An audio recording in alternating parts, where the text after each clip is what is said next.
রাশিয়ার president Vladimir Putin এবং যুক্তরাষ্ট্রের প্রেসিডেন্ট ট্রাম্পের মাঝে আলাস্কার ঐতিহাসিক বৈঠকটি 3 ঘন্টা ব্যাপী স্থায়ী হওয়ার পরে তারা ওনাদের মাঝে যৌথ সাংবাদিক সম্মেলনের মাধ্যমে এই বৈঠকটি শেষ করেছেন। অত্যন্ত মধুর পরিবেশেই আমরা দেখতে পেরেছি এবং সেখানে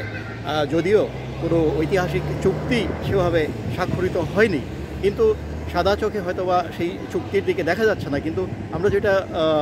বুঝতে পেরেছি বা বুঝতে পারছি যে যুক্তরাষ্ট্র তথা প্রেসিডেন্ট ট্রাম্প ওনার গত বাইডেন প্রশাসনের যেই রাশিয়াকে যুদ্ধের মাঠে পরাজিত করতে হবে এবং তাকে সারা পৃথিবী থেকে বিচ্ছিন্ন বা আইসোলেট করতে হবে এবং স্ট্র্যাটেজিক্যালি রাশিয়া যাতে পরাজিত হয় সেই দিকে যেই পথটা তারা বেছে নিয়েছিল সেখান থেকে বেরিয়ে আসতে পেরেছে এবং প্রেসিডেন্ট ট্রাম্পের উদ্যোগে এবং এটি নিঃসন্দেহে একটি অত্যন্ত সাধুবাদ জানানোর মতো একটি সংবাদ এবং সারা পৃথিবীর জন্য সেটি মঙ্গল বয়ে আনবে। এবং আমরা এটাও দেখেছি যে যেই রাশিয়া এবং আমেরিকার মাঝে যেই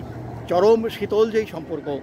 হয়েছিল সেটি থেকে তারা উত্তরণের পথ খোঁজার জন্য সমূহ চেষ্টা করছে। এবং এই বৈঠকে আমি আগেও বলেছি যে ইউক্রেন এবং রাশিয়ার মাঝে যেই সংকট সেটির পাশাপাশি এই আলোচনার পাশাপাশি অন্যান্য যেই অর্থনৈতিক এবং আরও যে রাজনৈতিক যেই সমস্যাগুলো রয়েছে সেগুলো নিয়েও ওনারা আলোচনা করেছেন এবং তন্মধ্যে সবচেয়ে বেশি গুরুত্ব পেয়েছে আলাস্কা বা আর্কটিক এলাকায়, যেখানে রাশিয়া এবং যুক্তরাষ্ট্রের বিভিন্ন ভূখণ্ডে বিপুল পরিমাণ যেই খনিজ সম্পদ রয়েছে সেইগুলো আহরণের জন্য রাশিয়া এবং যুক্তরাষ্ট্র যৌথভাবে কাজ করতে পারে কিনা সেটি নিয়ে তারা সামনে আরও আলোচনা করবে এবং বিভিন্ন ধরনের যেই সমস্যা, বিশেষ করে যেই স্যাংশনের ফলে যেই সমস্যা সৃষ্টি হয়েছে বাণিজ্যিক বিভিন্ন কার্যক্রমে সেগুলো কত দ্রুত শেষ করা যায় বা কোনো একটি সমাধানে পৌঁছা যায় কিনা সেটি নিয়ে ওনারা আলোচনা করবেন। এবং বিশেষজ্ঞরা বলছেন যে এই আলোচনার মাধ্যমে যেই রাশিয়া এবং ইউক্রেনের যে যুদ্ধ সেটি যুদ্ধের মতো একটি লোকাল যুদ্ধের মতো সামনে এগিয়ে যাবে, চলতে থাকবে। আনফর্চুনেটলি হলেও এটি সত্য, কিন্তু অন্যান্য পাশাপাশি রাশিয়া এবং যুক্তরাষ্ট্রের মাঝে যে সম্পর্ক সেই সম্পর্ককে আরও মজবুত করার জন্য বা যে ডিপ্লোম্যাটিক যেই সম্পর্ক রয়েছে সেটিকে পুনর্স্থাপন করার জন্য ওনারা এগিয়ে যাবেন। এবং আমরা জানি যে প্রেসিডেন্ট পুতিন ট্রাম্পকে নেক্সট টাইমে মস্কো আসার জন্য উনি আমন্ত্রণ জানিয়েছেন এবং ট্রাম্প সেটি সানন্দে গ্রহণ করেছেন। তার মানে হচ্ছে গিয়ে যে খুব দ্রুতই হয়তো আমরা দেখতে পাবো যে ট্রাম্পের ফিরতি যেই ভিজিট হবে মস্কোতে। এবং আশা করব যে বা আশা থাকবে আমাদের সকলেরই যে ট্রাম্প হয়তোবা ন্যাটো এবং তথা ইউরোপিয়ান ইউনিয়নের এবং রাশিয়ার এবং ইউক্রেনের প্রেসিডেন্ট ভ্লাদিমির জেলেনস্কিকে এটি বোঝাতে সক্ষম হবে যে ডিপ্লোমেসির মাধ্যমেই এই সংকটের মোকাবেলা করা সম্ভব বা করা উচিত এবং যেই প্রচুর প্রাণহানি হচ্ছে সেই প্রাণহানি থেকে কত দ্রুত বের হয়ে আসা যায় সেটি আমরা হয়তোবা আশা করব ওনাদের কাছ থেকে। একটি মজার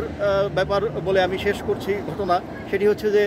রাশিয়ার প্রেসিডেন্ট ভ্লাদিমির পুতিন উনি মাগাদান থেকে আলাস্কা ভ্রমণ করেছিলেন শনিবার দিন এবং উনি বৈঠকে অংশগ্রহণ করেছেন শুক্রবার দিন এবং বৈঠক শেষ করে উনি আবার শনিবার দিন ফিরে এসেছেন। তার মানে হচ্ছে গিয়ে যে উনি একাধারে যদি আমরা টাইম মেশিনের কথা বলি যে ওনার প্লেনটি হয়তো বা একটা টাইম মেশিনের মতো কাজ করেছে এবং উনি শনিবার থেকে শুক্রবারে এবং শুক্রবার থেকে আবার শনিবারে পুনরায় ফিরে এসেছেন এবং সেটি একটি আসলে খুব ইন্টারেস্টিং ব্যাপার। আমরা লক্ষ্য করেছি যে প্রায় সমস্ত রাশিয়ানই এই বৈঠকটি নিয়ে অত্যন্ত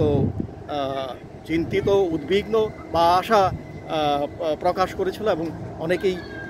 অত্যন্ত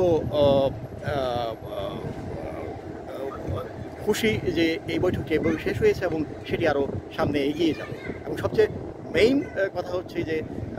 ট্রাম্প সামনে আরও কঠিন স্যাংশন দেওয়ার কথা উনি বলেননি এবং উনি একটা পজ রেখেছেন এবং তার মানে হচ্ছে যে সামনে হয়তোবা আরও আমরা খুব দ্রুতই অনেক বৈঠক দেখব এবং কোনো একটি দ্রুত